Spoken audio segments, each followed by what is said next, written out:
So hello and welcome back again two শিল্প সমগ্র fine art class. আজকে একটা জল রঙের খুব ইন্টারেস্টিং ক্লাস।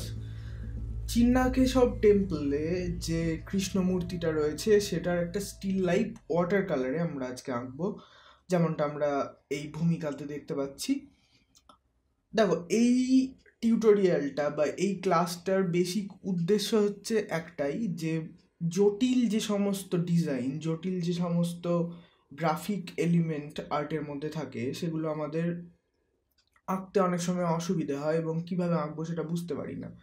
সো বেসিক যে শেপ ডিজাইন এবং তাকে ভেঙে ভেঙে কিভাবে তার ডিভিশন করে করে তাকে ভাগ করে বিভিন্ন রেখায় আমরা একটা জটিল আর্ট, মানে জটিল ফর্ম অফ আর্ট ফুটিয়ে তুলতে পারি। বিশেষ করে এই ধরনের চোল শিল্পরীতির যে সমস্ত স্কাল্পচারগুলো, সেগুলো কিন্তু আঁকা কঠিন, নিতান্তই কঠিন এবং এতটাই মেজি জটিল যে কি বলবো, মানে মাথা আর কি ঠিক থাকে না। একে অপরের মানে ইয়েগুলো, যে শেপ ডিজাইনগুলো আমরা করি সেগুলো গুলিয়ে যায়, ভুল হয়ে যায়। সো আমরা কি করব, প্রথমেই লে ইন করব, মানে যে ড্রয়িং, আউটলাইন ড্রয়িং সেটা আমরা করব এবং দেখব যে বেসিক শেপটা কি, পুরো আকারটাকে, যে ফিগারটা আমরা আঁকছি, এখানে আমি একটা স্টিল লাইফ আঁকছি, সেটা ফিগার কিন্তু স্টিল লাইফ, মানে আমি মূর্তির ছবি আঁকছি। সো সেটা কোন আকারে রয়েছে এবং তার বেসিক পার্সপেক্টিভটা কি, কোন দিক থেকে আমরা তাকে দেখছি, এই ক্লাসে এই সমস্ত অনেক বিষয় আমরা আজকে আলোচনা করব। জল রং কঠিন মিডিয়াম। জল রং প্রাথমিকভাবে যারা জল রং শুরু করো তারা জল রঙের যে ছেপে যাওয়ার যে স্বভাবটা, সেটা কিন্তু জল রঙের ওটা স্বভাব। জল রংটাকে মানে ছেপে গিয়েই জল রঙের বিউটিটা আর কি হয়। তো সেটাকে কাজে লাগিয়েই আমরা লস্ট যে এজগুলো, lost technique, lost and found technique বলা হয়, সে সমস্তটা আমরা অ্যাচিভ করতে পারি। যদি আমরা মনে করি যে জল রং ছাপবে না, তাহলে তো কাজটা হবে না ঠিকঠাক। তো আউটলাইন ড্রয়িং, যেটা আমি বলছিলাম, যে আউটলাইন ড্রয়িংয়ের সময় আমরা পুরো ডিটেলটা আঁকছি না, শুধুমাত্রই শেপ ডিজাইনটাই আঁকছি। এবং মনে রাখবে যে আলটিমেটলি আমি ফিনিশ যখন পেন্টিংটা হয়ে যাবে, তখনও কিন্তু সেটা ওই স্কেচ পর্যায়েই থাকবে। দাগ দিয়ে আমরা জাস্ট কিছু বেসিক ছায়া অংশকে বোঝাবো, যাতে করে হাইলাইট বা লাইট অংশটা, যেখানে আলো এসে পড়ছে, সেটা স্বতঃস্ফূর্তভাবে হবে। সেটার জন্য আমরা কোনো আলাদাভাবে এফার্ট লাগাতে হবে না। এবং ওই যে lost and found technique, blood edge এবং শার্প এজ, এই দুটো এজ একই সঙ্গে যখন আসে একটা কম্পোজিশনের মধ্যে, তখন সেটা একটা আলাদা মাত্রা দেয় এবং তার মধ্যে একটা ভিজুয়াল, তার মধ্যে একটা এস্থেটিক বিউটি থাকে বলতে পারো, এবং সেটা রিয়ালিস্টিকও লাগে, যেটা আমরা রিয়ালিজম বলি না। সো ড্রয়িং করাটা এই কারণে এখানে ইম্পর্টেন্ট, কারণ আমাদের কিন্তু শেপ ডিজাইনের ওই যে যখন ডার্কগুলো আমরা ইউজ করব, আমরা জাস্ট ওই শ্যাডো ম্যাপিং বলি আমি, সেই shadow mapping kind of drawing এখানে হচ্ছে। তার কারণ যে ডার্ক বা ছায়ার যে শেপটা, আমরা জাস্ট সেটা আঁকছি, আমরা সেই অংশগুলোকে পরে যাতে ফিল ইন করতে পারি রং দিয়ে। এবং ড্রয়িংটা করার সময় আমাদেরকে মানে ভুল ত্রুটিগুলো এই পর্যায়েই ঠিক করে নিতে হবে এবং সেই ডিজাইনটা একদম ঠিকভাবে কাগজের উপর প্লেস করতে হবে, যাতে পরবর্তীকালে সমস্যাটা না হয়। এবং খুব মনোযোগ দিয়ে আঁকার এক্ষেত্রে দরকার নেই, মানে কনসেন্ট্রেশনটা এইভাবে হওয়া উচিত যাতে আমার শেপ ডিজাইনটা ঠিক থাকে। মেন যে আকার, পুরো ছবিটার, পুরো কম্পোজিশনটার যে আকার, সেটার জন্য কোনো ভুল ত্রুটি না থাকে বা টেরা বেঁকা না হয়। আমরা চাই সেটা ঠিক হোক, এবং আমি যদি স্কেচ পর্যায়ে ঠিক এঁকে রাখি আর কি ড্রয়িংটা, শেপ ডিজাইনটা, তাহলে তার উপরে যখন আমরা যতটা খুশি ডিটেল অ্যাড করি না কেন, সেটা ভালো লাগবে দেখতে। কিন্তু আমাদের যদি বেসিক শেপ ডিজাইনটা ঠিক না থাকে, সেটা যদি সেখানে যদি গলদ থাকে তাহলে কিন্তু তার উপরে যতই ডিটেল অ্যাড করো না কেন আমরা কোনো ফল পাবো না ভালো। তাই আমি তোমাদেরকেও এটা আর কি ভালোভাবে বলতে চাই যে কোনো ড্রয়িংয়ের ক্ষেত্রে বেসিক যে স্পেস ডিভিশনগুলো আমরা বলি, যে একটা কাগজ একটা স্পেস আমাদের কাছে, এবং সেই স্পেসটাকে আমরা ভাগ করছি। কিভাবে ভাগ করছি? রেখার দ্বারা, বিভিন্ন রকম দাগের দ্বারা, লাইনের দ্বারা। এবং সেই লাইনগুলোই কিন্তু সাজেস্টিভ ভাবে কোনো না কোনো অবজেক্টকে আমাদের সামনে ফুটিয়ে তুলছে। সো সেটাই আমাদের কাজ। এবং অ্যাজ ইউ ক্যান সি যে আমি ড্রয়িংটার এখানে যে বেসিক আউটলাইনগুলো যাকে বলে সেগুলো আমি ফুটিয়ে তোলার চেষ্টা করছি। এবং প্রথমেই আমি মেন শেপটা এঁকেছি এবং তাকে আবার ভাগ করছি বিভিন্ন রকম রেখা দিয়ে, এবং এটাই আমাদের কাজ হবে। আমরা যদি প্রত্যেকটা অংশকে ডিটেলে খুঁটিয়ে খুঁটিয়ে দেখে ওরকমভাবে আঁকি তাহলে ড্রয়িং করতেই অর্ধেক বেলা শেষ হয়ে যাবে, এবং তা সত্ত্বেও আর কি ঠিকঠাক হবে না। মানে জিনিসটা হবে কি, যে প্রপোর্শন যেটাকে বলা হয়, যে মাথা সঙ্গে ধর, তার সঙ্গে যে লোয়ার বডি, সেটার যে আকারের মধ্যে যে সামঞ্জস্য সেটা থাকবে না। হয়তো ধরের থেকে, বডির থেকে মাথাটা ছোট হয়ে গেল বা বড় হয়ে গেল, বা হাত বড় হয়ে গেল, এরকমটা হবে। কিন্তু আমরা যদি প্রথমেই বেসিক শেপটা দেখি, বেসিক ডার্কগুলো আমরা যদি দেখি, যে ডার্ক শেপ কি পড়ে রয়েছে, যে রেফারেন্স থেকে আমি আঁকবো, বা যখন আমরা প্রকৃতি থেকে ডাইরেক্ট দেখে আঁকছি তখনও সেক্ষেত্রেও আমরা দেখব যে তার বেসিক ডার্কটা কি পড়ে রয়েছে। ডার্ক যদি ঠিক থাকে তাহলে আমাদের শেপ ডিজাইনও ঠিক থাকবে, এবং পরবর্তীকালে আমাদের ছবিতেও ডার্কটা ঠিক থাকবে। আমি আগেও বলেছি, আবার বলছি, যে ডার্ক হচ্ছে যে কোনো কম্পোজিশন, যে কোনো ছবি, আঁকা ছবিতে যে তার যে ডার্কটা সেটা হচ্ছে তাকে ধরে রাখে, তার পুরো আকারটাকে ধরে রাখে। লাইটগুলো জাস্ট আমাদেরকে সাজেস্ট করে যে ওটা কী। আমাদের ড্রয়িং এখানে চলছে, আমি একটু বেশি সময় ধরে ড্রয়িং করছি, এবং আমি চাই না যে মানে কোনো গলতি আর কি থাকুক, আর যদি থাকে সেটা শুধরে নিয়ে এক্ষুনি ওটাকে ঠিক করে নেওয়ার চেষ্টায় আমি আছি আর কি। কিছু কিছু ক্ষেত্রে হয়তো মুছে তুলেও ফেলছি, আর মুছে তুলে ফেলার দরকার হয়তো সমস্ত ক্ষেত্রে পড়ে না, কিন্তু এক্ষেত্রে আমি মুছে তুলে নিচ্ছি এই কারণে, কারণ ওয়াটার কালার তার নেচার ওয়াইজ আর কি সে হচ্ছে ট্রান্সপারেন্ট, বা বলতে পারো ট্রান্সলুসেন্ট। সো কি হয় যে নিচের যে লেয়ারটা সেটা উপর দিয়ে দেখা যায়, এবং সেটাই কিন্তু ওয়াটার কালারের বিউটি। যেমনটা আর কি ছেপে যাওয়াটা বিউটি, সেরকম ওয়াটার কালারের এই ট্রান্সপারেন্সিটা, এটাও কিন্তু ওয়াটার কালারের ধর্ম, এবং এটা কাজে লাগাতে হবে আমাদেরকে। এটা নিয়ে কিন্তু প্যানিক করলে চলবে না যে ওর জল রং ছেপে যাচ্ছে, জল রং তো ছাপবেই। এবং এই ছবিটা আমি যখন আঁকছিলাম তখন বেলা প্রায় গড়িয়ে গেছিল, বিকেল বেলার দিকে। সো বেসিক যে ফার্স্ট ওয়াশটা শুকিয়ে নেওয়া প্রয়োজন, সেটা আর কি ঠিক মতোভাবে শুকিয়ে যায়নি। আর কাগজটা যেহেতু খুব ভালো, ব্রাস্টোর কোল্ড প্রেস 300 GSM পেপার এটা, এবং A4 পেপার, এটা খুব ভালো পেপার আমার মতে বলে। মানে দাম অনুযায়ী, না হলে তো অনেক বড় বড় কোম্পানি রয়েছে এবং দামি দামি কোম্পানি রয়েছে, কিন্তু এই কাগজটা তুলনামূলকভাবে খুব ভালো।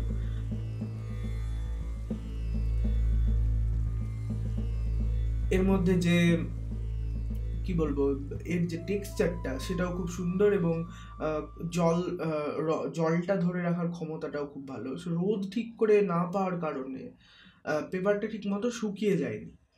আমি তখনকার জন্য একটু হয়তো কনসার্ন ছিলাম যে আমি ছবিটা আঁকছি এরকমভাবে শুকিয়ে যায়নি, এখন অবধি আমি কীভাবে কাজ করব, কিন্তু ওটা কিন্তু আদতে সাপে বড় হয়েছে, তার জন্য একটা অন্য এফেক্ট আমি পেলাম ছবিটা এঁকে। সেটা যেটা করছি আমি, স্প্রেয়ার দিয়ে জাস্ট পুরো কাগজটাকে ভিজিয়ে নেওয়া, পুরো কাগজে যাতে আর কি জলটা পড়ে যায়, এবং তা ফ্রেশ একদম ওয়াটার, সাদা জল, এবং তুলি দিয়ে পুরো কাগজে আমি এটাকে স্প্রেড করে দিচ্ছি। এখানে আমরা সাদা যে কাগজের যে সাদা, একদম সাদা, সেটা রাখছি না, এই পেন্টিংটাতে সেটা নেই। আমাদের যে বেসিক লাইটটাও রয়েছে তার মধ্যেও একটা ইয়েলো ভাব রয়েছে, একটা হলুদ রঙের মতো একটা ভাব রয়েছে।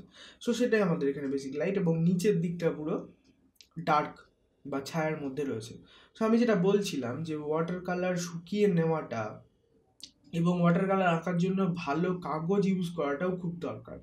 আমাদের অর্ধেক আমি দেখেছি যে ছবি আঁকতে গিয়ে জল রং এই কারণেই তাদের ঠিক হয়ে বেরিয়ে আসে না, তার কারণ হচ্ছে তারা ভুল কাগজটা চুজ করে।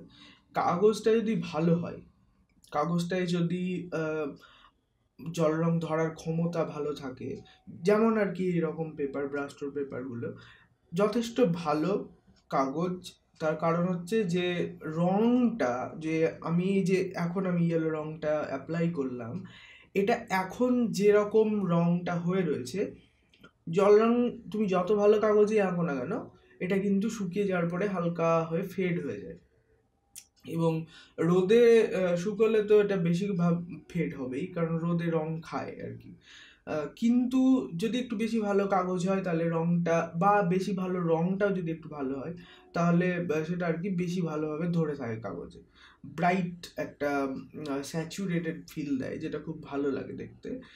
কিন্তু এক্ষেত্রে এটা যেটা আছে সেটা আমার কাছে যথেষ্ট, আমার আর কি এটা নিয়ে অতটাও অভিযোগ নেই। এই কাগজটা আমি যেমনটা বলছি যে যথেষ্টই ভালো কাগজ। সো আমি যখন তোমাদেরকে এরকমভাবে একটা ডেমো দিচ্ছি তখন ভালো কাগজ ইউজ করে আঁকাটাই উচিত।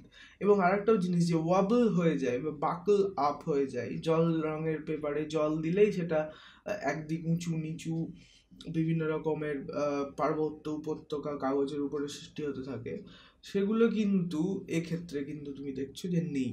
এটা কিন্তু একটা খুব ভালো।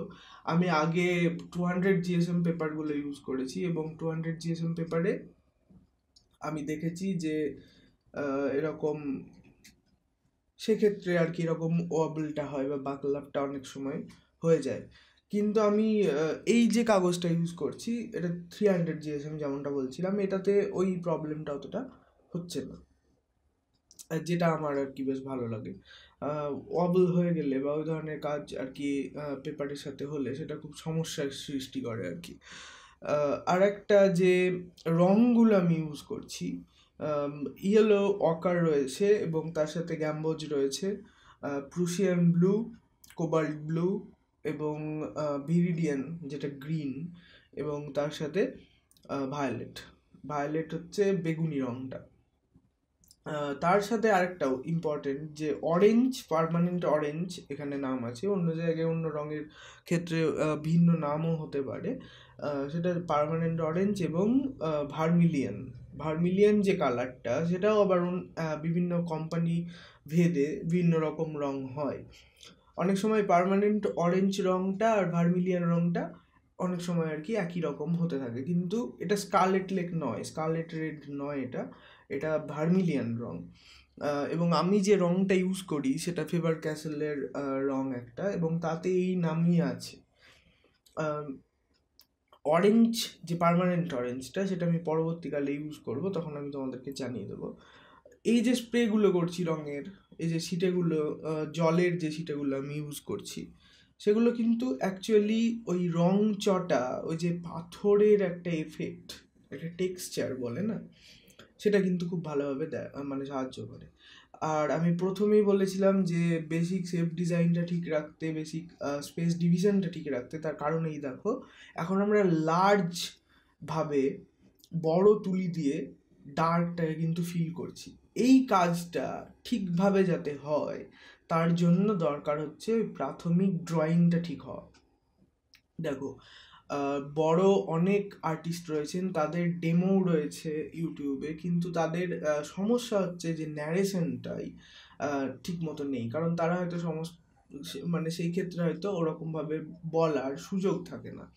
কিন্তু এক্ষেত্রে আমি বলছি যে ফার্স্টের যে আমি ওয়াশটা দিলাম সেক্ষেত্রেও দুটো টোনের রং আমি ইউজ করেছি। উপরের দিকটায় দেখতে পাচ্ছ লাইট হিসাবে আমি ইয়েলো ইউজ করেছি, এবং নিচের দিকটায় কুল টোন ইউজ করেছি, ব্লু, গ্রিন ইত্যাদি। এবং এখন যে আমি রংটা ইউজ করছি, ব্লুটা প্রুশিয়ান ব্লু, এবং তার সাথে এখানে একটা ভায়োলেট মেশানো রয়েছে, এবং রেড। রেড এখানে একটা কুল টোন হিসেবে কিন্তু কাজ করছে। রেডের যে রং, সেটা দুটোকে মিশিয়ে, যেহেতু কাগজ অবশ্যই এখন অব্দি ভেজা রয়েছে এবং তার জন্য ব্লু এবং রেড একসাথে মিশে গিয়ে কাগজের মধ্যেই একটা খয়েরি ব্রাউন চকলেটি রং সৃষ্টি হচ্ছে এবং তার সাথে ইয়েলো অকার এবং তার সাথে যখন আমরা ভায়োলেট মেশাবো, একটুখানি ব্লু মেশাবো, তখন সেটা স্যাপ গ্রিনের দিকে যাবে, যেটা ইয়েলোর সাথে ব্ল্যাক যদি আমরা কালো মেশাই তাহলেও সেই স্যাপ গ্রিনের দিকে যাবে। এখানে এই রঙগুলো একে অপরকে কমপ্লিমেন্ট করছে। মানে কালার হুইল যদি আমরা দেখি, কালার স্কিম নিয়ে আমি একটা ক্লাস করব, আমার করা হয়নি। কালার স্কিমটা তোমাদেরকে ভালো করে বুঝিয়ে দেওয়া উচিত, যে কালার প্যালেট কীরকমভাবে আমরা ইউজ করতে পারি একটা পেন্টিংয়ে। যে আমি ইয়েলো রং ইউজ করেছি এবং তার সাথে তার ছায়া হিসেবে আমরা কী রং ইউজ করব, এই সমস্ত জিনিসগুলো আমরা পরে আসবো। কিন্তু এখানে আমি যখন এঁকে দেখাচ্ছি তখন কিন্তু একদম উদাহরণ দিয়ে ব্যাপারটা বোঝানো হচ্ছে, যেটা ইম্পর্টেন্ট। যে থিওরির সাথে প্র্যাকটিক্যালি তোমাদেরকে দেখানো হচ্ছে যে আমি ইয়েলো রয়েছে তার সাথে রেড ইউজ করছি, তার এগেনস্টে আর কি, অ্যাকচুয়ালি কন্ট্রাস্টে, যাতে সেটা আর কি ওখানে শ্যাডো বোঝায় বা কুল টোন বোঝায় বা ছায়া বোঝায়। আমি বাংলাতে নিচ্ছি ক্লাস এবং আমি মেনলি বাঙালিদের জন্যেই ক্লাস নিচ্ছি, আমি সাবটাইটেলও দিচ্ছি না, যেহেতু যারা বাঙালি এবং আঁকা শিখতে চায় তারা তো এটা দেখে বুঝতেই পারে, আর যারা আর কি বাংলা বোঝেন না তারা শুধুমাত্র আঁকাটা দেখি আর কি সেটা বুঝতে পারে। আমি হয়তো এটাতে আমার সাবটাইটেলটাই অ্যাড করা হবে না, কারণ আমাকে পুরোটাই টাইপ করে অ্যাড করতে হয়, আর এত বড় ক্লাসের সাবটাইটেল টাইপ করতে গেলে আমি সঠিক টাইমে আর কি ভিডিওটা আপলোড দিতে পারবো না। যাই হোক, যেটা বলছিলাম যে টোন এবং একটা রঙের সাথে আরেকটা রঙকে কাগজের উপরে মেশানো, যাতে করে হয় কি যে দুটো রং যদি আমরা প্যালেটে মিশিয়ে নিই, সেক্ষেত্রে রং দুটো প্যালেটেই মিশছে এবং তুলিতে ওই মিশ্রণটা উঠে আসছে, ফলে কাগজে আমরা ডাইরেক্ট সেই মিশ্রণটা পাচ্ছি। কিন্তু আমরা যদি সেটা না করে প্রাথমিকভাবে একটা, যেমন আমি বলি যে ডার্কের যে ব্লুটা, সেটার উপরে আমি যে রেডটা ইউজ করেছি সেটা কিন্তু কাগজের উপরে ইউজ করেছি, তার ফলে হচ্ছে কি যে মিশ্রণের যে ফ্রেশনেসটা সেটা কিন্তু তাজা থাকছে, সেটা একদম ফ্রেশ থাকছে, যেটা বলছিলাম। এবং এটা খুব ইম্পর্ট্যান্ট এই জিনিসগুলো, যে কাগজের উপরে যখন দুটো রং মিশছে, এমনকি যে প্রাইমারি ওয়াশটা আমরা দিয়েছি, ফার্স্ট ওয়াশটা প্রথমে জল দিয়ে দেওয়ার পরে যে ইয়েলো এবং নিচের দিকে কুল টোনটা ইউজ করলাম, সেটা কিন্তু সেক্ষেত্রেও আমি দেখো কাগজের উপরে রংটাকে মেশানোর চেষ্টা করেছি। এই সমস্ত জিনিসগুলো যদি তোমরা পেন্টিংয়ের মধ্যে রাখো, তাহলে পেন্টিংটা নিশ্চিন্তে একটা ভালো জায়গায় যাবে এবং একটা ভালো কাজ হয়ে দাঁড়াবে সেটা।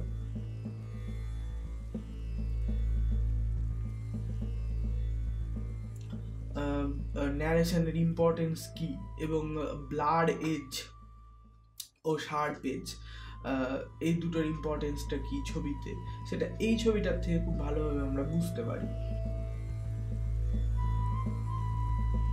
মুখের উপরে যে লাইটটা, সেটা মূর্তির বাম দিক থেকে এসে পড়ছে এবং স্বাভাবিকভাবেই ডান দিকে একটা অক্লুশন শ্যাডো সৃষ্টি হচ্ছে, কিন্তু যেহেতু মুখটা পুরো গোল, তার মধ্যে একটা রাউন্ডনেস রয়েছে, তাই সেখানে কিন্তু যে ছায়াটা পড়ছে সেটা ব্লাড।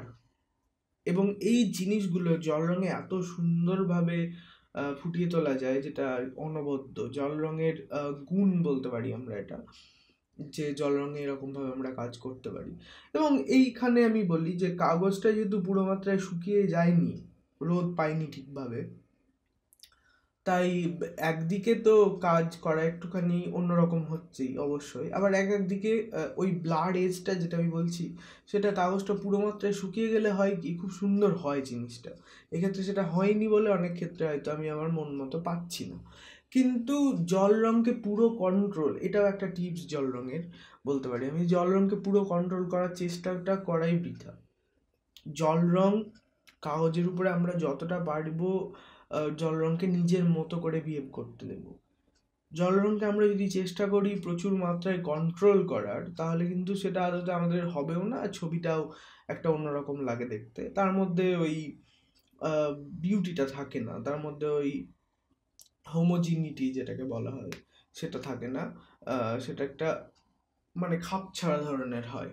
যাই হোক, যে কোনো ছবি আঁকার ডেমোতে এই সমস্ত জিনিসগুলো তোমাদেরকে ভালোভাবে বুঝিয়ে দেওয়া উচিত, এবং সেটাই আমার এই ক্লাসে হয়, আগামী দিনেও হবে। তো চ্যানেলটাকে তাড়াতাড়ি সাবস্ক্রাইব করে নাও যদি আর কি ভালো আঁকা শিখতে চাও।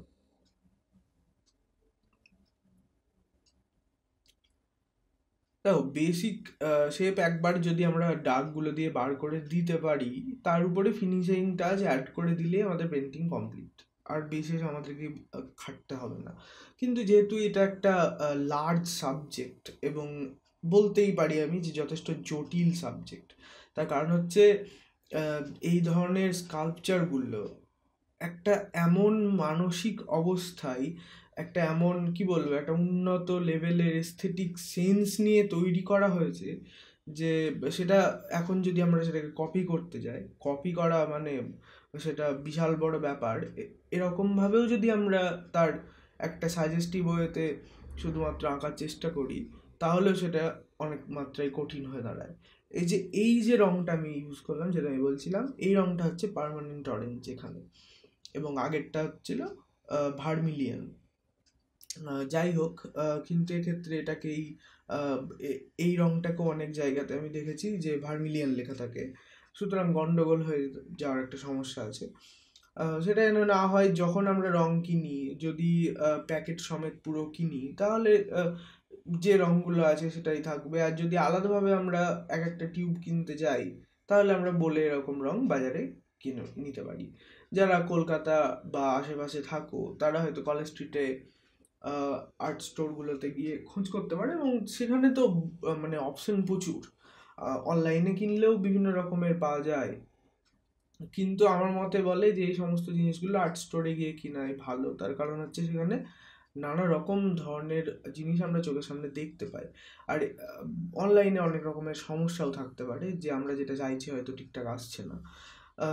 আমি কিন্তু আবার বলছি তোমাদেরকে যে আমি পুরো ছবিটা জুড়ে দেখতে পাচ্ছ যে আমি সমস্ত ডিটেল আঁকার কোনো চেষ্টা কিন্তু করছি না, বা তাড়াহুড়োও কিছু করছি না। আমি যথেষ্ট ফাস্ট এঁকেছি ছবিটা, তাও ছবিটা আঁকতে মোটামুটি ঘন্টা 3 লেগেছে। এবং সেটাকে আমি হয়তো ছোট করে তার ফাস্ট ফরওয়ার্ড করে সেটাকে আমি 1 ঘন্টার মধ্যে নামিয়েছি, কারণ এর থেকেও যদি আমি বেশি ফাস্ট ফরওয়ার্ড করে দিতাম, আধা ঘন্টার মধ্যে হয়তো আমি যদি আনতাম, তাহলে কিন্তু জিনিসটার মধ্যে এত ফাস্ট হতে অনেক কিছু ধরাই সম্ভব হতো না। কিন্তু এই সমস্ত ক্ষেত্রে আমি যত দেখতে পাচ্ছি যে এটা ঠিক আছে, এখানে আমরা বুঝতে পারছি তুলি স্ট্রোকগুলো। এখানে আমাকে একটু আই এম সরি যে এখানে আমি ফ্রেমটাকে আর কি তুলতে ভুলে গেছিলাম, যাই হোক এক্ষুনি তুলে দিচ্ছি, আর বিশেষ কিছু নিচে আঁকছি না আমি। সেটাও আমরা দেখতে পাবো যে ওই সাদা অংশগুলোকে ছেড়ে রাখছি, নেগেটিভ স্পেসগুলোকে, যেগুলো একান্তই আমাদের সাদা হিসেবে দরকার, এবং বাকি অংশে আমরা ডার্ক রঙটা দিচ্ছি। এবং ডার্ক মানেও বারবার আমি বলছি যে ডার্ক মানে যে একদম কালো ইউজ করে দিলাম, এই ভুলগুলো করবে না। আমাদের কাছে রঙের ভ্যারাইটি রয়েছে, এবং কুল এবং ওয়ার্ম টোন দুটোরই ভ্যারাইটি রয়েছে। আরেকটাও জিনিস হচ্ছে যে কুল আর ওয়ার্ম, এর দুটো রঙকে যদি আমরা একসাথে মেশাই, তাহলে সেটা কুল টোনের দিকেই যাবে, কারণ যে কুল রঙটা বা যে ডিপ রঙটা আমরা লাইট রঙের সাথে মিশিয়েছি, সেটা কিন্তু এই লাইট রঙটাকে ডিপ করে দেবে, সুতরাং সেটা ডার্কের দিকেই থাকবে। এবং প্রাথমিক যে ওয়াশটা আমরা দিই, তারপরে যখন আমরা সেখানে ডার্ক হিসেবে রং আর কি ইউজ করব, তখন সেখানে যেমন এই অরেঞ্জটা আমি দিয়ে রেখেছি, অরেঞ্জটাও কিন্তু এখানে ডার্ক হিসেবেই আর কি হচ্ছে, কারণ তুলনামূলকভাবে নিচের যে ওয়াশটা তার থেকে এটা অনেক বেশি কুল টোন। সো ডাইরেক্ট ওরকম কালো রং ইউজ করার কোনো প্রয়োজন নেই, কারণ ছবিতে ডার্ক যেমন ছবিটাকে ধরে রাখতে সাহায্য করে, একইভাবে ডার্ক কিন্তু ছবিটাকে কন্ট্রোলও করে। সুতরাং আমাদের নজর প্রথমে যাবে যেখানে ডার্ক, আর ডার্ক যদি ধ্যাবড়া হয়ে যায়, তাহলে কিন্তু সেটাকে কন্ট্রোল করা খুবই কঠিন, আর বিশেষ করে জল রঙে। কারণ এর এই ছেপে যাওয়া ব্লিডিং যেটাকে বলা হয় এই নেচারের জন্য, কিন্তু সেটাকে আমাদেরকে এক্ষেত্রে কাজে লাগাতে হবে। এবং আমি আঁকার সময় বুঝতে পারছিলাম, তোমরা এখন এখানে জিনিসটা বুঝতে পারছো কিনা আমি জানি না, কিন্তু আমি যেহেতু কাগজটা এখন অবধি পুরো মাত্রায় শুকিয়ে নেই, তাই আমি যা দাগগুলো টানছি সেগুলো কিন্তু ছেপে যাচ্ছে এবং তাতে জলের মাত্রাটা বেশি আছে। সুতরাং আমাকে যেখানে শার্প লাইনের প্রয়োজন একান্তই একদম, সেখানে আমি কম জল দিয়ে আর কি রঙটাকে গুলিয়ে ইউজ করছি, বা ঘনভাবে রঙটাকে ইউজ করছি, যাতে করে সেটা ছেপে যাওয়ার চান্সটা কম থাকে। এটাও ভালো কাগজের একটা গুণ, যে ভালো কাগজ হলে ভেজা অবস্থাতে জল মেশানো তরল যে রঙটা সেটা হয়তো স্প্রেড হবে, ব্লিড হবে তার, কিন্তু আমরা যদি ঘন রঙ ইউজ করি তাহলে হয়তো সেটা অত মাত্রায় ছেপে যাবে না। দেখো, এই সমস্ত জিনিসগুলো আমি তোমাদেরকে বলে দিলাম। এবার চ্যানেলটাকে সাবস্ক্রাইব করে দাও আর দেখতে থাকো এই ভিডিওটা।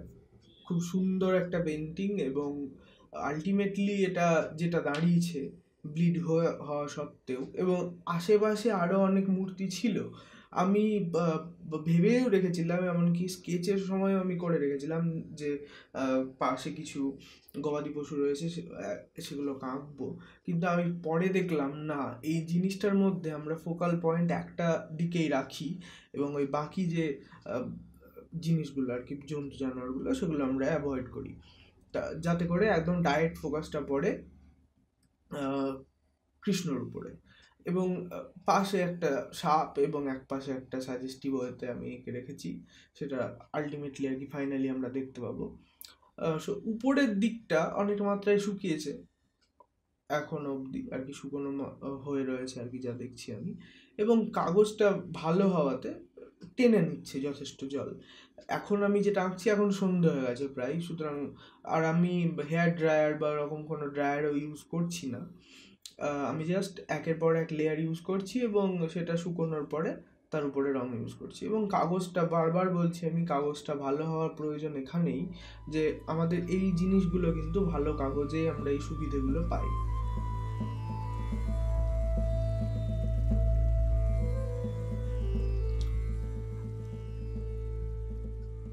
যেখান থেকে ডার্ক মানে বের হয়ে আসছে এবং লাইটটাকে আর কি ভাগ করে দিচ্ছে এভাবে, সেই জিনিসগুলো জল রঙের। সত্যি জল রং এমন একটা জিনিস, ম্যাজিক, যাতে করে অনেক কিছু আমরা আর কি বার করতে পারি।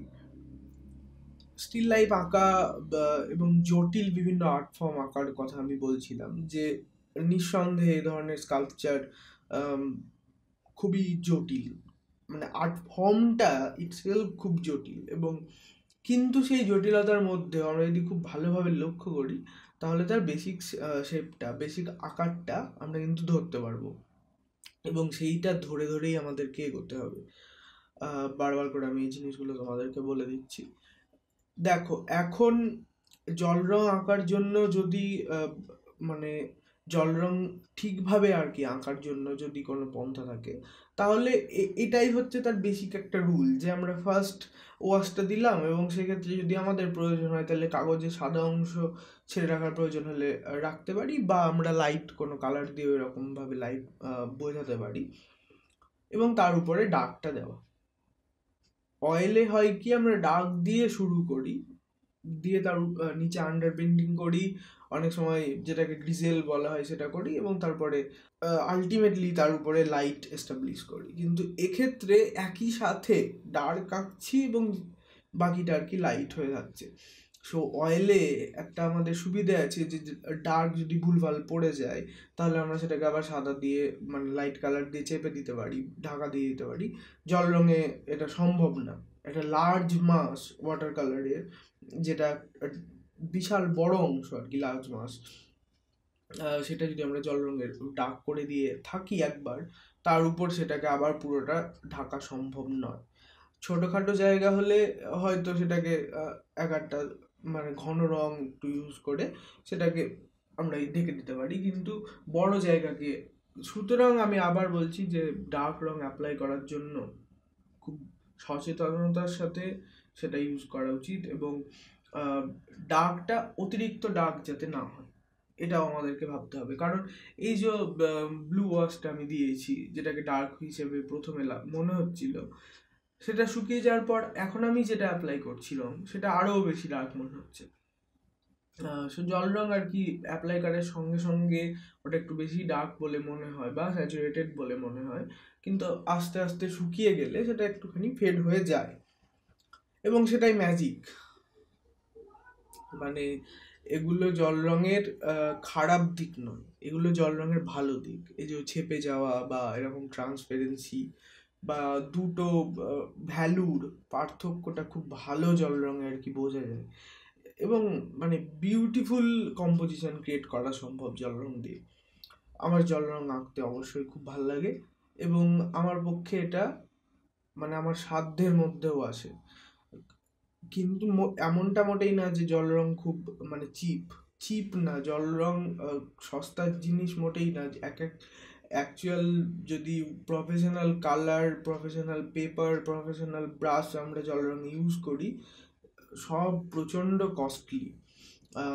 কলিন্সকি যে ব্রাশগুলো, কলিন্সকি তুলিগুলো, সেগুলো, বা আমি তুলির ক্লাসে তোমাদেরকে দেখিয়েছিলাম, আমার প্লে লিস্টে রয়েছে তুলির ক্লাস, সেখানে আমি তুলি দেখিয়েছি যে সুমি, হেক ইত্যাদি সব যে জাপানি গোট হেয়ারের যে ব্রাশগুলো হয়, তুলিগুলো হয়, সেগুলো প্রচণ্ড দামি, এবং তার ব্রাশ রয়েছে, রিগার রয়েছে, যেগুলো মাহাগনি কাঠ দিয়ে তৈরি, যার হ্যান্ডেলটা। সুতরাং নর্মাল ব্যাপার, সেটা কস্টলি হবে, এবং ব্রাশটাও খুব ভালো। আমার কাছে যেটা রয়েছে একটা ব্রাশ, সেটা 3টে সেট ছিল, আমি যেটা ইউজ করছিলাম এক্ষুনি, ব্যাম্বু চাইনিজ যে ব্রাশগুলো, ওটাও কলিন্সকির মতোই দেখতে, কিন্তু সেটা আদৌ কলিন্সকি না। যাই হোক, আমি পরে আবার ব্রাশ নিয়ে বলছি। এখানে আমি একদম ফেসিয়াল ফিচার্সের এই জায়গাগুলো আর কি বার করা খুব ইম্পর্টেন্ট, যে এক একটা রেখার টানে আমাকে সাজেস্টিভ ওয়েতে পুরো জিনিসটা বোঝাতে হচ্ছে, নেগেটিভ স্পেসের মাধ্যমে। কারণ ওই যে বলছিলাম যে আমাদেরকে এখানে পরে আবার অন্য রং অ্যাপ্লাই করে ঢেকে দেওয়ার কোনো জায়গা নেই, সুতরাং আমাদেরকে ওই একবারেই জিনিসটা আর কি করতে হচ্ছে। এবং আমি আর কি বলবো, লাকি ছিলাম যে কাগজটা সম্পূর্ণভাবে না শুকানো সত্ত্বেও মুখটা আমার মতে আর কি খুব সুন্দরভাবে ফুটে উঠেছে, বিশেষ করে চোখ দুটো। দেখো, কৃষ্ণের তো চোখই মেন। মুখমণ্ডলে যদি চোখ সুন্দর না হয়, তাহলে আর রাধা মাধবের চোখ নিয়ে মানে মুখটাও সুন্দর লাগবে না। যে কোনো ফিজিক্যাল ফিচার্সেরই চোখ সুন্দর হলে মুখটার সৌন্দর্য বৃদ্ধি পেয়ে যায় অনেক বেশি, এবং এই সমস্ত স্কাল্পচারে চোখ সর্বস্ব, মুখটা।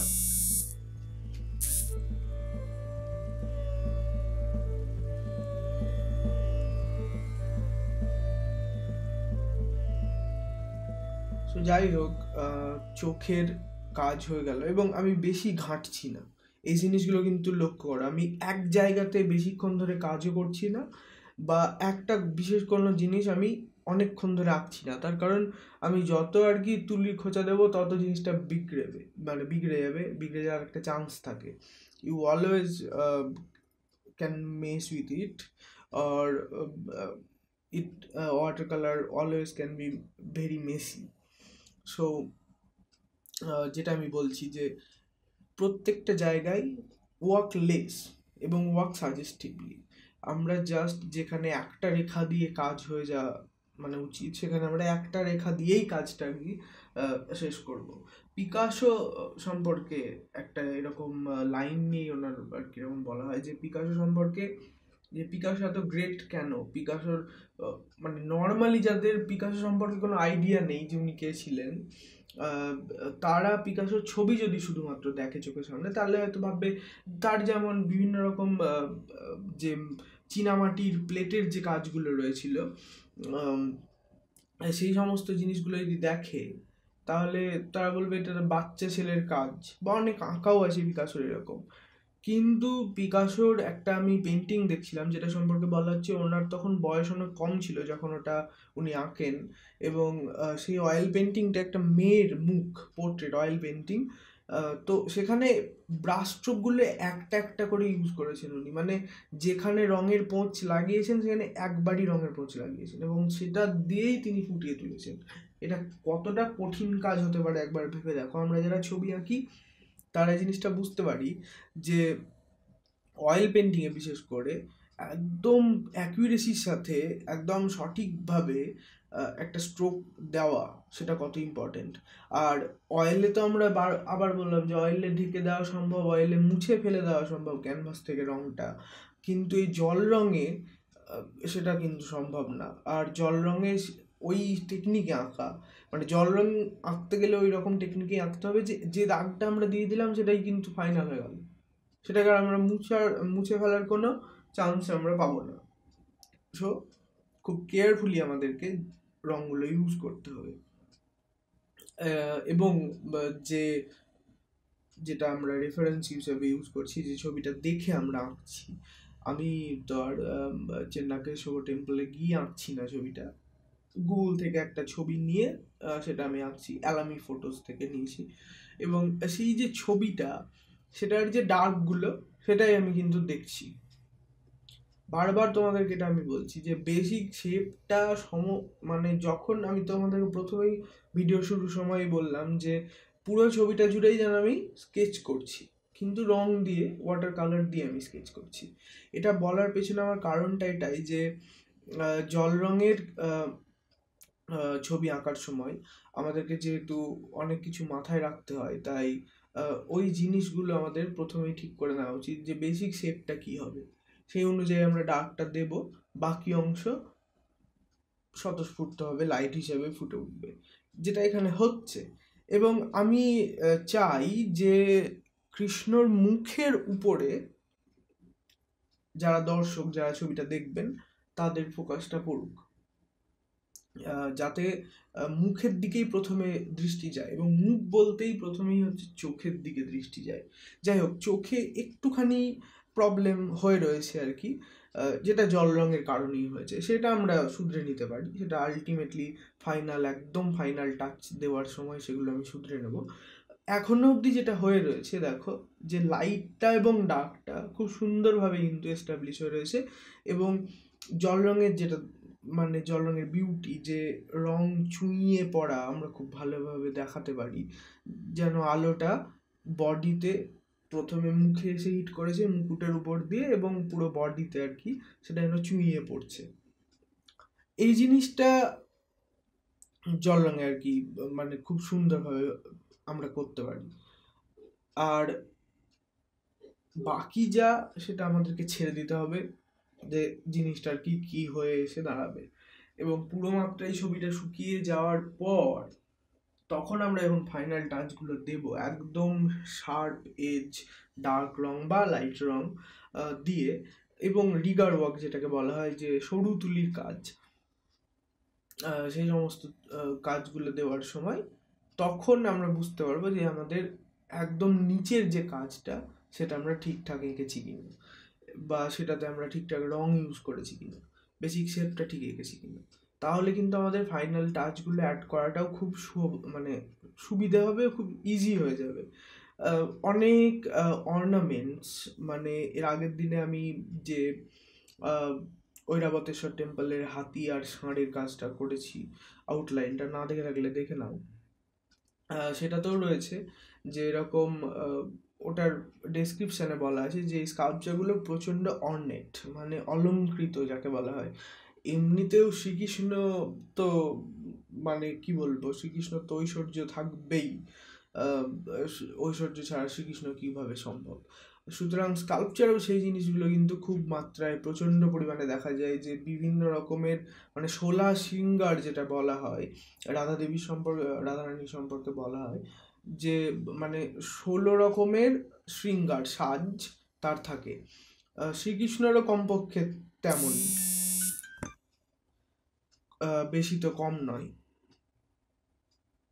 এবং সমস্ত জিনিসগুলো আর কি থাকবে, কোমর বন্ধ, হাড়, বাজুবন্ধ, মাথায় মুকুট, কানে, পায়ে, পুরো একদম অলঙ্কারে ভূষিত আর কি যাকে বলে।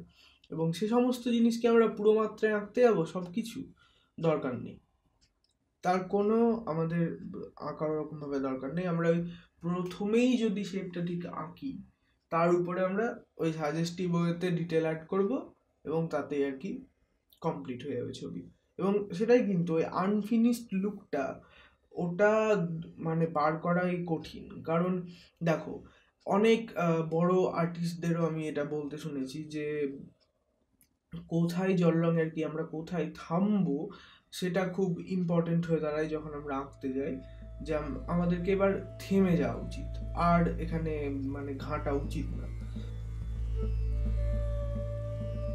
এবং সেটা পেছনে দাঁড়িয়ে কেউ বলার মতো থাকে না যে এবার এখানে থেমে যাও। সুতরাং ওই জিনিসটা যে ওভারওয়ার্ক না করে ফেলা এবং সেই কন্ট্রোলটা,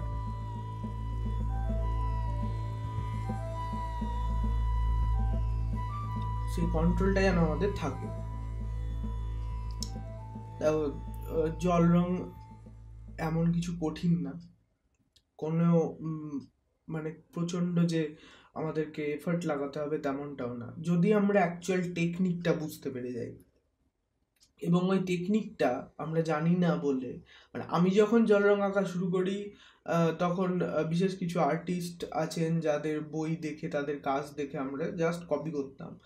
এবং সেই সমস্ত জিনিসগুলো কপি করার একটা কারণ হচ্ছে যে সেটাও যদি আমরা করি তাহলেও কিন্তু অনেক সুবিধা আমাদের, যে তারা যে ভ্যালুর রং ইউজ করছেন, তারা যেভাবে আর কি কাজ করেছেন সেটা থেকে, সেটা তার কপি তো আর আমাদের দ্বারা হতো না সম্পূর্ণ মাত্রায়, কিন্তু কিছু একটা তো দাঁড়াতো এবং তাতেই আমাদের অনেকটা আর কি আমরা স্যাটিসফাইড হতাম।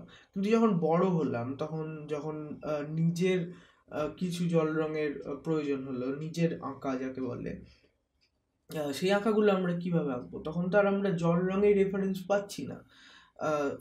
জল রঙের টেকনিকটা তখন আমাদের মানে শেখার জন্য আর কি আমি অন্ততপক্ষে উদগ্রীব হয়ে বললাম যে জল রং কীভাবে আঁকলে এইরকম ধরনের এফেক্ট পাওয়া যায়, এবং আর্টিস্টরা বড় বড় কী খেয়ে আঁকেন আর কি জল রং, তারা কিভাবে এইরকম ধরনের কাজগুলো করেন যে মনে হয় যেন যে কোথাও একটা হারিয়ে যাচ্ছে, আবার কোথাও পাচ্ছি। ওই যেমন বলছিলাম যে লস্ট অ্যান্ড ফাউন্ড টেকনিক, পরে এগুলো নিয়ে আমি পড়াশোনা করলাম এবং জানতে পারলাম। সাজেস্টিভ ওয়েতে আঁকা, লেস আঁকা, মানে অনেক কম আঁকা, কম এঁকে বেশি বোঝানো। কারণ দেখো যখন একটা পেন্টিং তুমি দেখো তখন তার মধ্যে দেখার জন্য জিনিস যাতে ফুরিয়ে না যায়, মানে অন্ততপক্ষে বেশ কিছুক্ষণ যাতে তোমাকে ছবিটা দেখতে হয়। এবং সেটা যদি আমি সমস্ত জায়গায় শার্প এজ ইউজ করি, সমস্ত জায়গায় প্রচণ্ড ডিটেল ইউজ করি, সেটা একটা অন্যরকম ফর্ম হতে পারে।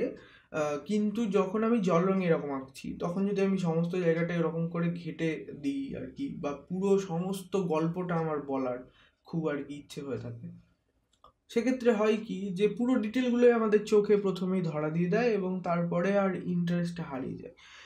কিন্তু যখন আমরা এরকম ধরনের কাজ করি যে ব্লার এজ, শার্প এজ, বিভিন্ন রকম লাইন ডিজাইন, তখন ওই জিনিসটা না অত সহজে আর কি ফুরিয়ে যায় না। তখন মনে হয় যেন এই আচ্ছা এই জায়গাটা এরকমভাবে হারিয়ে গেল, লস্ট হয়ে গেল, আবার এখানে সে এরকম হয়ে গেল, এবং সেই সমস্তটা মিলে একটা কিছু আকার আমরা দেখতে পাচ্ছি, এবং সেটাই কিন্তু আমাদেরকে আশ্চর্য করে। নিজের আঁকা দেখে তো আমি নিজে সব একদম বিশাল যে খুশি হয়ে পড়ি, মানে ম্যাক্সিমাম টাইমই নিজের আঁকা আমার নিজেরই পছন্দ হয় না। খুব কম আঁকা আমার আছে যেগুলো আমি বলতে পারি হ্যাঁ এগুলো এঁকে আমার খুব আমি স্যাটিসফাইড এবং আমার খুব আনন্দ হচ্ছে যে আমি এই ছবিটা এঁকেছি। ম্যাক্সিমাম ছবি আমি হ্যাঁ যখন আঁকছি তখন কিন্তু আমি পুরোটা দিয়েই আঁকি, পুরো প্রেমের সাথে আঁকি, কিন্তু যখন আঁকাটা হয়ে যায় কিছুক্ষণ হয়তো আমার ভালো লাগলো, কিন্তু তার না এখানে সেই গন্ডগোলটা রয়েছে। এবং তোমরা যারা, আমি ইনস্টাগ্রামে অনেককে দেখি, দেখো লাইক শেয়ার দিয়ে কারোর গুণ তো আর বিচার করা যায় না। অনেকের আমি দেখি প্রচুর লাইক শেয়ার, আবার অনেক বড় বড় আর্টিস্টের অ্যাকাউন্টে কোনো লাইক শেয়ার নেই সেই হিসেবে, কিন্তু বীভৎস সব একটা কাজ করে রেখেছেন তারা। সো আবার অনেক মানে একদম যাকে বলা হয় অ্যামেচার ইম্যাচিওর কাজ, সেটাতে আবার প্রচুর লাখ লাখ লাইক আসতে পারে। কিন্তু ব্যাপারটা হচ্ছে যে অ্যাকচুয়াল যারা বোঝেন এ সমস্ত জিনিস, যারা সত্যি সমস্ত জিনিসের গুণগ্রাহী বা যারা সঠিক সমালোচক, তারাই সমস্ত জিনিস ঠিক করে বলতে পারেন যে কেন এই ছবিটা গ্রেট। যে শুধুমাত্র ইঙ্ক ওয়াশ দিয়ে একটা বেড়াল এঁকে দেখানো, যে জাপানি আর্টগুলো হয়ে থাকে, চাইনিজ যে ওয়াটার কালারগুলো, ইঙ্ক ওয়াটার মানে ওয়াটার কালার জল রঙে ইঙ্ক দিয়ে ওরা করে যে সমস্ত কাজগুলো, সেগুলো মানে অদ্ভুত কাজ। আর সেটার মধ্যে যে ওই যে ব্রাশ স্ট্রোক, মানে ওই কাজ কিন্তু একবারই তুলি তুমি টানতে পারবে, দুবার তুলি তাতে টানা যাবে না, তার কোনো জায়গা নেই, কারণ যতগুলো ব্রাশ স্ট্রোক দেবে সব দেখা যাবে। জল রঙের এগুলোই হচ্ছে ধর্ম, আর বিশেষ করে কালির তো বটেই। সুতরাং ওই যে কন্ট্রোল, ওই যে পেশেন্স, সেই জিনিসগুলো কিন্তু খুব ইম্পর্টেন্ট। আমি হুড়তাড়ে একটা ছবি এঁকে দিলাম এবং তার মধ্যে আমি কোনো টেকনিক ফলো করলাম না, কোনো একটা বিশাল বড় কারণ আমি এই সমস্ত ভুলগুলো ধরছি, যদি আমি তোমাকে বলি, কারণ তোমার হয়তো মনে হতে পারে হ্যাঁ ভুল ধরছে, আমাদেরকে ইম্যাচিওর বলছে, কিন্তু ব্যাপারটা হচ্ছে কি, আমি নিজে যে ভুলগুলো এক টাইমে করেছি, আমার পুরোনো আঁকাগুলো আমি যখন দেখি, তখন আমার যে গলতিগুলো, যে সমস্যাগুলো আমি দেখতে পাই, সেই সমস্যাগুলোই আমি ওখানেও দেখতে পাই। তাহলে আমি সেটাকে তখন আমি আর ভালো কি করে বলতে পারি। আমি পাশাপাশি এটাও বলছি যে সাইডে আরও আঁকা আছে এরকম বড়, মানে বিখ্যাত সব আর্টিস্টের, যে ওয়াটার কালার দেখে আমি অবাক হয়ে যাই কিভাবে একটা মানুষ এরকম আঁকতে পারে। কিন্তু আমার নিজের আঁকাটা দেখে হয়তো অন্য কেউ দেখে সেই জিনিসটা বলতে পারবে, আমি হয়তো ডাইরেক্ট বলতে পারবো না। সুতরাং এখানে দর্শনের কথা অনেক চলে এলো, যে আর্টিস্ট সাইকোলজির কথা আর কি, জিনিসটাই আমি বলতে যাই, মানে বললাম তোমাদেরকে, হয়তো তোমাদের সাথে আর কি ব্যাপারটা মিলতে পারে। কিন্তু আমি তোমাদেরকে যেটা বলবো যে কখনোই একে আর কি ভুল স্যাটিসফ্যাকশন এলো এরকমের, এটা মানে যেন না হয়। বা হয়তো কেউ সমালোচনার সুরেই তোমার আঁকাটা নিয়ে কিছু বলছে, কারণ তুমি যখন একটা লেভেল অব্দি ভালো আঁকবে, তখন কিন্তু ম্যাক্সিমাম তোমার মুখের সামনে বলবে যেটা হ্যাঁ এটা ভালোই, যদি তাকে টাকা পয়সা দিতে না হয় আর কি, তাহলে বলবে যে হ্যাঁ এটা ভালো আঁকা, এবং খুব ভালো এঁকেছিস। কিন্তু ব্যাপারটা হচ্ছে যে না, ওরকম মানে স্তাবকের কোনো দরকার নেই তোমার। তোমার কম্পিটিশনটা হওয়া উচিত নিজের সাথে, যেটা মানে নিজের আঁকাটা যাতে আরো ভালো কিভাবে হতে পারে, এবং তার জন্য যারা অতিরিক্ত মাত্রায় ভালো আর্টিস্ট, এবং কারা ভালো আর্টিস্ট এই জিনিসটাই বা ঠিক করবে কে, এটাও একটা বড় বড় কোশ্চেন। কিন্তু আমি সেক্ষেত্রে বলতে চাই, এই জিনিসগুলো তাদের আঁকাতে তুমি দেখতে পাবে, যে টেকনিক, কিভাবে তিনি এই ছবিটা এঁকেছেন, কিভাবে তিনি নেগেটিভ স্পেসগুলো ইউজ করেছেন। মিলিন্দ মালিক স্যার, বিখ্যাত জল রং, মানে আমি তো মানে ওনার বলতে পারো অন্ধভক্ত। তো উনি যে স্টাইলে ছবিগুলো আঁকেন, উনি যে ধরনে মানে উনি যে টেকনিকে ছবিগুলো আঁকেন, আমি যদি নিজে ওই টেকনিকটা ফলো করি ওই একই কম্পোজিশনের ক্ষেত্রে, তাও একই রকম দাঁড়াবে না। তার কারণ হচ্ছে ওনার একটা অন্যরকম কোনো ব্যাপার আছে, কিন্তু ব্যাপারটা কি, সেটাই হচ্ছে এক্সপিরিয়েন্স, যে তুমি এঁকে এঁকে যখন অনেকটা তোমার মানে বয়স হয়ে যাবে, তুমি যখন বুঝতে পারবে যে ওয়াটার কালার বা যে কোনো রকম ধরনের মিডিয়াম কিভাবে বিহেভ করে, তখন কিন্তু তুমি অনেক সময় কন্ট্রোলও করতে পারো ওয়াটার কালারকে, যে আমার চাই এখানে এই জিনিসটা ছেপে যাক, তখন আমি এরকমভাবে এই জিনিসটাকে ছাপিয়ে দিচ্ছিও। এই জিনিসগুলো আর কি তুমি খেয়াল করতে পারবে, যে একটা স্ট্রোকস, যে তার ব্রাশ স্ট্রোক খুব সুন্দর, এবং ব্রাশ স্ট্রোক দিয়ে তিনি অনেক কিছু বোঝাচ্ছেন, অনেক গল্প বলছেন, তার ব্রাশ স্ট্রোকের মাধ্যমে অনেক অবজেক্ট চোখের সামনে ফুটে আসছে, তিনি কালার কি ইউজ করছেন, এটাও খুব ইম্পর্টেন্ট, যে তার কালার প্যালেটটা কি। এই ক্ষেত্রে আমি বলতে পারি যে কালার প্যালেট আমার খুব ভালো লাগে, হচ্ছে কালার স্কিম যেটা বলো, প্রফুল সাওয়ান্ত স্যারের খুব ভালো। উনি উনি একজন অসাধারণ আর্টিস্ট, এবং ওয়াটার কালারে যে কাজগুলি উনি করে রাখেন, তাতে যে লাইট, কাগজের উপরে যে লাইট তিনি অ্যাপ্লাই করেন, এবং সেই যে অ্যাটমসফেরিক মানে একটা ব্যাপার থাকে তার মধ্যে, যেটা আমি তো নিজের আঁকাতে কোনোদিন আমি বুঝতে পারি না সেটা কিভাবে আসবে, হয়তো আসে কিন্তু আমি সেটা নিজে দেখতে পাই না। কিন্তু সেই জিনিসটা খুব ইম্পর্টেন্ট, আমি ধীরে ধীরে শিখছি এবং তোমাদেরকেও শেখাবো অবশ্যই। আমি যেটুকুনি জানি সেটুকুনি তোমাদেরকেও বলার চেষ্টা করছি। এই জিনিসগুলো যদি তোমরাও জল রং আঁকার সময় ফলো করো এবং মাথার মধ্যে রাখো একটু খেয়াল করে, তাহলে দেখতে পাবে যে তোমার আঁকার মধ্যেও অনেক কিছু হয়েছে। কারণ আমি একদিন তোমাদেরকে দেখাবো সত্যি যে আমি আগে কেমন আঁকতাম এবং আমি এখন কেমন আঁকি, এবং তার মধ্যে কোনো রকম চেঞ্জ এসছে কিনা। যেমন ইনস্টাগ্রামেও কেউ একজন আমাকে বলেছিলেন এটা অনেকদিন আগেই যে আমার আঁকাতে পার্সপেক্টিভের গন্ডগোল আছে।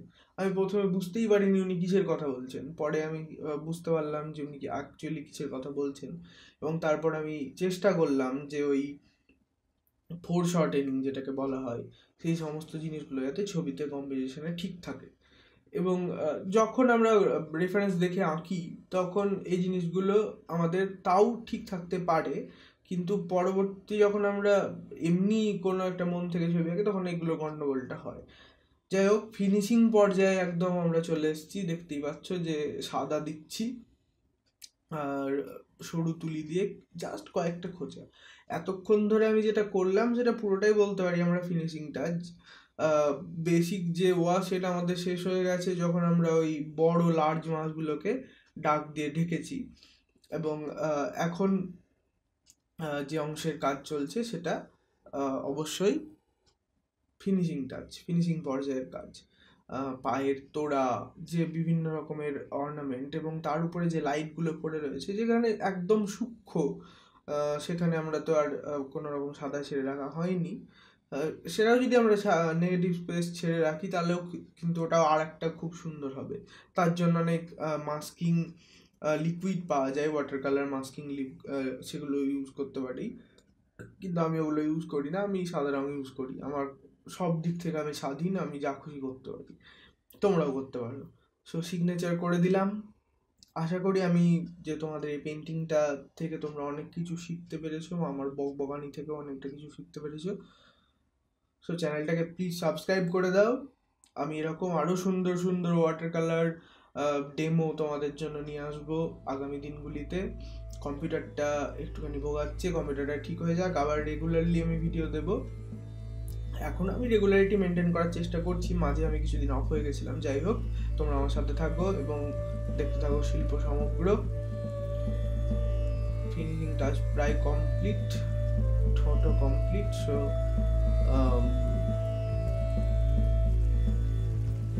এখানে ইতি।